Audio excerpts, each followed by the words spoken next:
Okay, this has to be the last time I record this because I've fucked up the recording so many times.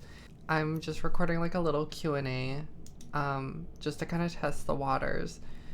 And I've been struggling. Number one, I fucked up my bangs this morning and cut them too short.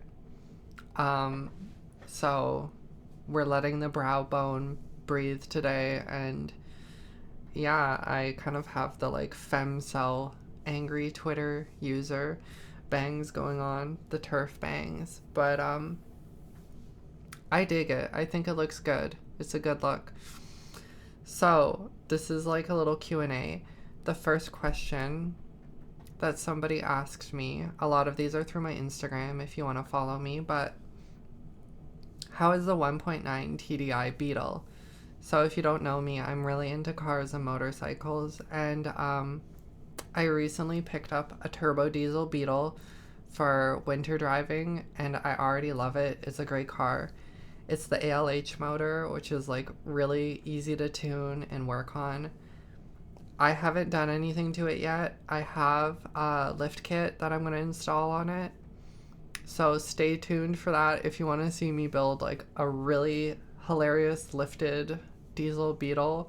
I have tractor flaps somewhere, so that will be integrated into the build as well. Um, but it's a great car. It's a 5-speed, so it's really fun to drive. But it is like painfully slow. I want to get a little bit more power out of it. When I take it off the road and put my Golf on the road, I'll probably tear into it and make some videos about it. So I like the Beetle. 2 thumbs up for turbo diesel. I mean, probably burning a hole in the ozone, but whatever. How important is passing? So we're gonna go from like a very fun, casual question to something pretty serious, but I feel like passing is pretty important. For me at least, it's like enabled me to have more stable mental health. I can go out in public and not be as concerned about having like any creepy people interact with me. I generally try and fly under the radar as much as I can. I don't dress like super out there or anything. Usually when I'm out in public, I'm just wearing like a t-shirt and track pants and like very low key. Um, Unless it's like an event or a date or like a dinner or something. And I feel like that, yeah, really contributes to my mental health. Like, I'm not a shut-in or a recluse anymore as much as I was before. But yeah, I feel like passing affords you like a little bit of a safety net. And I understand it's not something that should be important in society, but it feels like it makes life a lot easier for sure. And I think passing is a lot less complicated than people think. Like, I saw somebody shared on their story recently, a lot of cis women don't pass, and you have to like dress around your body and like make it work for you. So that's kind of my take on it. Another question that somebody asked was like, how do you get over your fears of surgery? I've had 4 surgeries, all like gender affirming surgeries, and I feel like just finding a surgeon where you can find testimonies of other people is really important, and making sure you go over like worst case scenario, what are the complications, have you had complications before, have you been able to like rectify them. I didn't travel for any of my surgeries, so I was able to recover at home. Let me grab this. I have the BBL pillow, which is like, I still use my BBL pillow sometimes because my chair is so fucked up. And that too, like, for surgical recovery, once you do like get over the hump of like booking a consult and stuff and you start feeling better about it, make sure you have like the right food, the right kind of compression garments for whatever surgery you're doing. Do you find yourself enjoying intimacy more after transitioning? Yeah, I definitely do. I feel more comfortable in my body. I actually want to be intimate more, but my sex drive is a lot lower because of the hormones. So it's like a good balance now where I definitely don't feel like I need to do it, but when I do, it's very pleasurable and enjoyable, whether it's with a partner or on my own.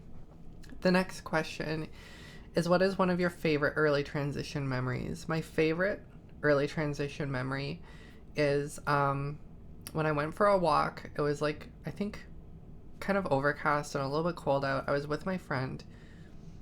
I brought some snacks. We went on this like hiking trail, and I wore this dress that I was really scared to wear because I hadn't really worn anything like it before in public, but it was a great dress for where I was at that time in my transition because I was very much like twig mode, but this dress gave a bit of curves despite me not having any, and it just gave me that confidence boost to go out in public.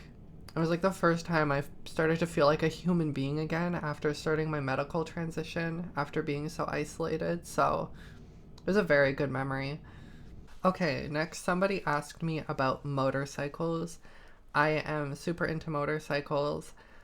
I love dual sports. I've had a couple of really cool dual sport bikes. I had a 1979 DT400 that I rebuilt the engine on, and my uncle helped me, like take apart the motor. We had the cylinder head rehoned and then put it all back together, and it was such a fun bike. I didn't really ride it that much because I got it from basically like a total basket case to being rideable and got like a light working on it, but I didn't get the turn signals or anything. I had it blue plated and everything, but I didn't get it to pass safety, so I sold it. I also had a 1985 XL 250, which is a great bike as well. That was like the first bike I got the most seat time in on the street. I've had other bikes in between, like just Japanese standard bikes, like small displacement mostly. I have a W800 right now, which I really like, but I kind of want to trade the W800 in for my next bike, which I want Kawasaki ZX4RR, because I rode a friend's CBR 250 RR, I think it is, which is the 4-cylinder 250. And small displacement 4-cylinders are insane. They make like all of their power super high up, and you can absolutely thrash on them.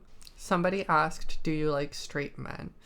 That's an interesting question. In terms of men, I feel like transgender women typically prefer straight men. Obviously, if a man is with a woman, it's a straight relationship. But I do think there's an aspect of curiosity with pre-op trans women. Chasers are a real thing, and you have to be careful with that. As long as they view you as a woman and they treat you like a woman and affirm your identity, I don't see any problem with it. There's a lot of straight men who have a lot of shame about their attraction to trans women as well. So it's not about straight, bi, pan. It's more about like, are you not transphobic? Because I don't want to be with a transphobe. Next question, somebody said, what's the hardest thing you've ever done to a car? Mine was exhaust bolts on an '01 Park Avenue. I love that you like Buicks so much. Buicks are really cool cars. I like quirky, weird cars. The hardest thing I ever did on a car was definitely the subframe bolts on my E30. They broke in the frame rail, so I had to weld nuts onto the bolt until I had enough material to grab with vice grips to spin the bolt out. And just being on my back with a welder over my head and having the mask on and being in the pitch black, it was like 3 hours of work before I got the 4 bolts out. But I literally thought like the car was junk. Like I was so worried. There were a lot of other questions that people asked, and I feel bad that I didn't get to them, but I had such a hard time recording this video. Anyways, I hope you enjoyed this like silly little video getting to know me more, and I will talk to you guys soon in another video.